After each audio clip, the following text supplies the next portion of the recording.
Hello అండి, welcome to JJ food world. ఈరోజు recipe ఉల్లిపాయ పకోడీ.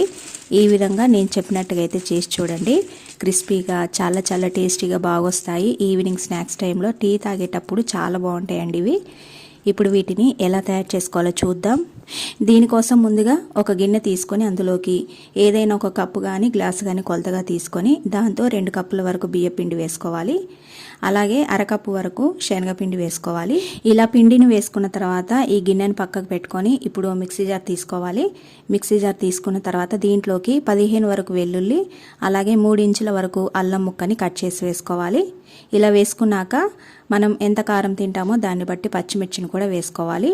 పచ్చిమిర్చి వేసుకున్న తర్వాత 1/2 టీ స్పూన్ జీలకర్ర, అలాగే పిండికి సరిపడ ఉప్పు కూడా వేసుకొని దీన్ని కొంచెం బరకగా అయితే గ్రైండ్ చేసుకోవాలి. ఇలా గ్రైండ్ చేసుకున్న తర్వాత ఇప్పుడు పిండి వేసుకున్న గిన్నె తీసుకొని దీంట్లోకి 1/2 టీ స్పూన్ వరకు కారం వేసుకోవాలి. కారం వేసుకున్న తర్వాత 4 మీడియం సైజులో ఉండే ఉల్లిగడ్డల్ని ఈ విధంగా కట్ చేసుకోవాలి. నిలువుగా కట్ చేసుకోవాలండి. అలాగే మరీ సన్నగా కాకుండా కొంచెం మందంగా అయితే కట్ చేసుకోవాలి. ఇలా ఉల్లిపాయ ముక్కలు వేసుకున్న తర్వాత దీంట్లో సన్నగా కట్ చేసి పెట్టుకున్న గుప్పెడు వరకు కరివేపాకును కూడా వేసుకోవాలి. ఇలా కరివేపాకు వేసుకున్న తర్వాత దీంట్లో మనం రుబ్బి పెట్టుకున్న పచ్చికారం కూడా వేసి నీళ్లు పోయకుండా ఒకసారి దీన్ని బాగా కలపాలి. కలిపిన తర్వాత ఇప్పుడు దీంట్లో నీళ్ళని కొద్ది కొద్దిగా పోసుకుంటూ పిండిని మరీ లూజ్గా కాకుండా గట్టిగా కాకుండా కారపూస కోసం ఏ విధంగా కలుపుకుంటామో అలా కలుపుకోవాలి.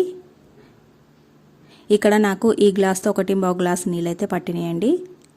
ఈ విధంగా బాగా కలుపుకోవాలి, పకోడీ వేసుకోవడానికి వీలుగా ఉండేలా. ఇలా పిండిని కలుపుకున్న తర్వాత దీన్ని పక్కకు పెట్టుకొని కడాయిలోకి డీప్ ఫ్రైకి సరిపడా ఆయిల్ పోసి వేడి చేసుకోవాలి. ఆయిల్ బాగా వేడైన తర్వాత స్టవ్ని సిమ్లో పెట్టి ఈ విధంగా పకోడీ అయితే వేసుకోవాలి. పకోడీని మరీ మందంగా అయితే వేసుకోవద్దండి. ఇలా పకోడీ సరిపడాన్ని వేసుకున్న తర్వాత స్టవ్ని మీడియం ఫ్లేమ్లో పెట్టి లైట్గా గోల్డెన్ కలర్ వచ్చే వరకు అయితే వేయించుకోవాలి. అలాగే పకోడీ వేసిన వెంటనే కదపకుండా 1 నిమిషం ఆగిన తర్వాత అటు ఇటు కదుపుకుంటూ అయితే వేయించుకోవాలి. ఈ విధంగా లైట్గా గోల్డెన్ కలర్ అలాగే కొంచెం క్రిస్పీగా అయ్యే వరకు కూడా వేయించుకోవాలి. ఈ విధంగా మీడియం ఫ్లేమ్లోనే అయితే వేయించుకోవాలండి. ఇలా మంచి కలర్ వచ్చిన తర్వాత వీటిని తీసి ప్లేట్లోకి అయితే వేసుకోవాలి. ఈ విధంగా మనం కలుపుకున్న పిండినంతా కూడా పకోడీలాగా వేసుకొని ప్లేట్లోకి అయితే సర్వ్ చేసుకోవాలి. ఈ పకోడీ వర్షాకాలంలో అయితే ఇంకా టేస్టీగా ఉంటుందండి. తప్పకుండా మీరు ఈ విధంగా అయితే ట్రై చేసి చూడండి. ఈ రెసిపీ మీకు నచ్చితే లైక్ చేసి షేర్ చేయండి. అలాగే నా ఛానల్ను సబ్స్క్రైబ్ చేసుకోండి. Thanks for watching.